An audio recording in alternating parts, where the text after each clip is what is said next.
ओम श्री गणेशाय नमः। नमस्कार दोस्तों, स्वागत है आप सभी का मेरे ब्रजेश शर्मा ब्रिजवासी यूट्यूब चैनल पर। दोस्तों, आज की वीडियो में हम पुत्र प्राप्ति के लिए एक अचूक उपाय बता रहे हैं। दोस्तों, वैसे तो हम प्रत्येक महीने में जब भी कोई शुभ योग आता है तो पुत्र का देने वाला होता है या मनोकामना पूर्ति के लिए जिस प्रकार का आता है उसी से संबंधित हम वीडियो डालते रहते हैं। लेकिन दोस्तों, आप जानते हैं कि पुत्र प्राप्ति के लिए आपको कोई भी यत्न करते हुए कभी निराश नहीं होना चाहिए। कर्मों का फल इंसान को अवश्य प्राप्त होता है। जैसे इंसान कर्म करता है उसको वैसे ही फल की प्राप्ति होती है। अगर हमारे किसी पूर्व जन्म के कर्म के कारण पुत्र प्राप्ति में रुकावट आ रही है तो इन उपायों को करने से पुत्र की प्राप्ति अवश्य होती है।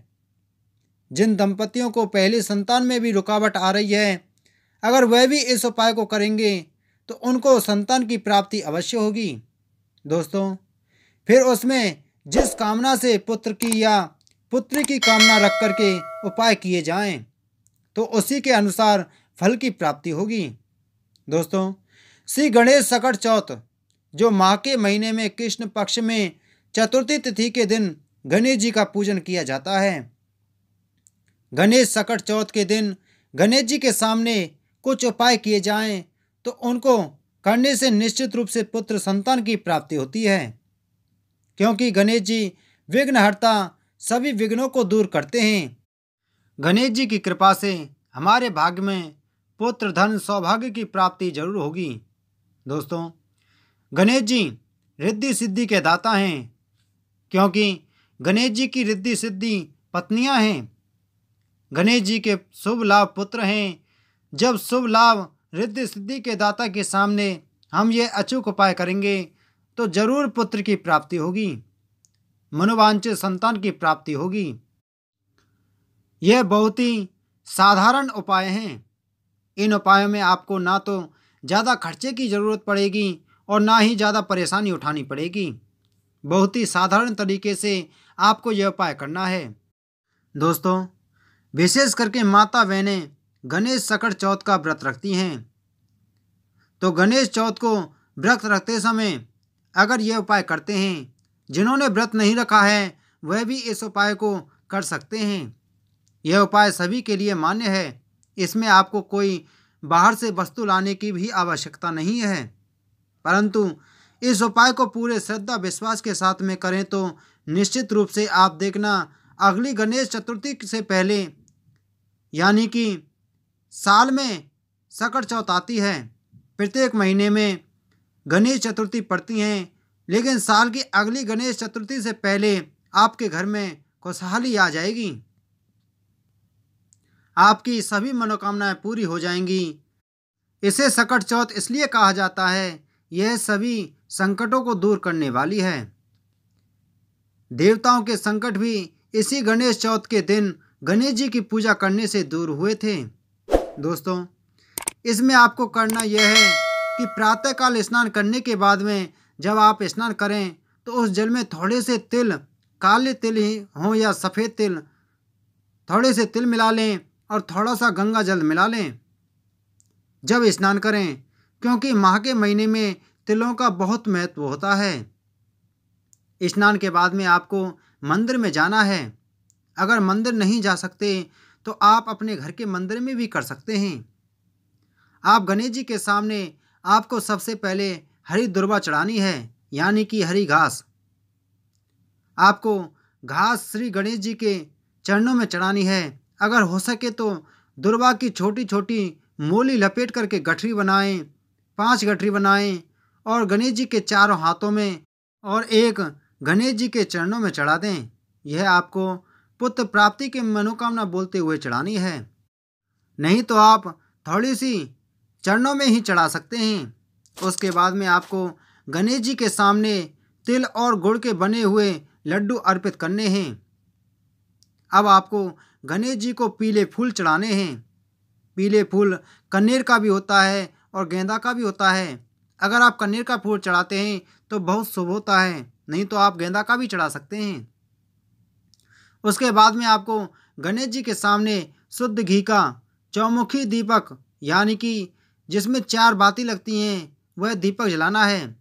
वह दीपक आप आटे का भी बना सकते हैं या मिट्टी का भी जला सकते हैं। दीपक जलाने के बाद में गणेश जी के सामने पुत्र प्राप्ति की प्रार्थना करते हुए आपको बेलपत्र चढ़ाने हैं। अगर आपके पास बेलपत्र नहीं है तो कोई बात नहीं, आपके पास जो सामग्री है उसी से आप यह उपाय कर सकते हैं। उसके बाद में एक पान का पत्ता लें। पान के पत्ते पर आप सिंदूर से एक स्वास्तिक का चिन्ह बनाएं और गणेश जी को सिंदूर से टीका लगाएं। सिंदूर आपको वह लेना है जिससे हनुमान जी को सिंदूर चढ़ाया जाता है। वह सिंदूर गणेश जी को अति प्रिय है। स्वास्तिक का चिन्ह बना करके पान के पत्ते के ऊपर एक सुपारी रख लें। उसके बाद में एक जनेऊ लें और 5 इलायची उस पत्ते पर रख करके गणेश जी को अर्पित कर दें। उसके बाद में दीपक जला करके उसके बाद में 1 लोटा पानी लें, यानी 1 लोटा लें, उसमें शुद्ध जल भरें। उस लोटे में आधा चम्मच कच्चा दूध मिला लें, थोड़े से तिल डालें और थोड़ा सा गुड़ डालें और गणेश जी के सामने प्रार्थना करें। हाथ में जल लेकर के आप ध्यान करें, अपना नाम बोलें कि हे गणपति महाराज, मैं पुत्र प्राप्ति के लिए, संतान प्राप्ति के लिए आपका पूजन कर रहा हूँ या कर रही हूँ। अगर पति पत्नी दोनों ही करें तो ज़्यादा ही श्रेष्ठ है, लेकिन पत्नी को जरूर करना चाहिए। अगर पत्नी की मासिक धर्म की परेशानी है या कोई परेशानी है तो पति कर सकता है। अगर दोनों जोड़ा से करें तो गणेश जी अति शीघ्र ही प्रसन्न हो जाते हैं। उसके बाद में आपने जो हाथ में जल लिया है वह गणेश जी के सामने छोड़ दें। फिर इस मंत्र का जाप करें। मंत्र इस प्रकार है, ओम नमो भगवते गजाननाय, ओम नमो भगवते गजाननाय। इस मंत्र का आपको 1 माला यानी कि 108 बार जाप करना है। गणेश जी को प्रार्थना करके उसके बाद में संध्या काल के समय जब चंद्रमा निकलता है, वह लोटा जो आपने भगवान गणेश जी के सामने रखा है, उस जल से आपको चंद्रदेव को अर्घ देना है। उस समय भी आपको यही मंत्र बोलना है, ओम नमो भगवते गजाननाय। इस मंत्र को आपको 11 बार बोलते हुए चंद्रदेव को अर्घ देना है। एक बात का ध्यान रखें कि आप जल देते समय चंद्रदेव को ना देखें, यानी कि उनसे दृष्टि ना मिलाएं, अपनी नज़रें नीचे रखें। इस प्रकार से अगर आप गणेश जी की पूजा करेंगे तो निश्चित रूप से आपको पुत्र की प्राप्ति होगी। दोस्तों, माता बहनों, अगर किसी ने आपकी कोख बंधन कर रखा है, यानी कि कोख बांध रखी है, तो आप एक गोमती चक्र लेकर के उस पर सिंदूर लगा करके गणेश जी के सामने उस पत्ते पर रख दें और उसे कमर में धारण कर लें। ऐसा करने से जो गर्भपात होता है, गर्भ नष्ट हो जाता है या किसी का तंत्र मंत्र किया हुआ है, वह सब दूर हो जाता है। इस दिन उपाय करने से कोख बंधन भी खुल जाते हैं, सभी प्रकार के विघ्न दूर हो जाते हैं, क्योंकि गणेश जी विघ्न हरता हैं।